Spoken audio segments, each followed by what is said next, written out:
H2 is the smallest molecule in the universe, but just how small is it really? Welcome to H2 Minutes.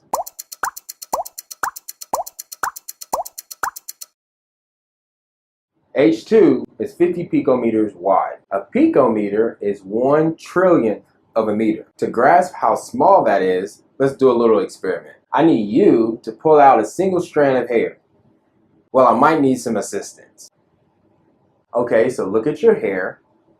You can fit approximately 3 million H2 molecules across the width of a single strand of hair. Sometimes when we say we have 1 part per million of H2 in a solution, it doesn't sound like very much. But if you had 1 ppm of dissolved H2 in a 16-ounce bottle of water like this one, you would approximately have 150 quintillion H2 molecules.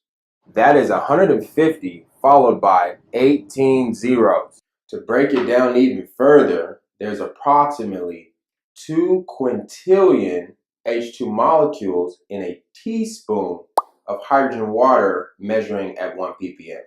If we could turn all those H2 molecules from this teaspoon into pennies, we could approximately fill up 333,000 Dallas Cowboys stadiums. Man, if I had a penny for every H2 molecule that I drank. So why is all of this important? Because H2 is neutral and is so small, it can get anywhere it wants to in your body. No area is off limits for H2. H2 can pass the blood-brain barrier, the placenta barrier, and any other barrier that's in your body.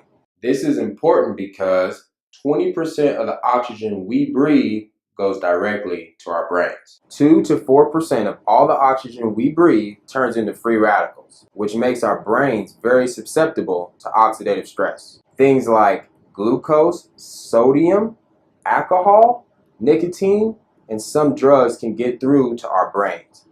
But many antioxidants and vitamins cannot. But H2 can. This makes H2 a highly promising remedy for oxidative stress in the brain. H2 can even get into subcellular compartments and reduce oxidative stress in the mitochondria and nucleus. It can even help to protect our DNA and RNA. I hope you all learned something new in this episode. And that's your dose of H2 in 2 minutes.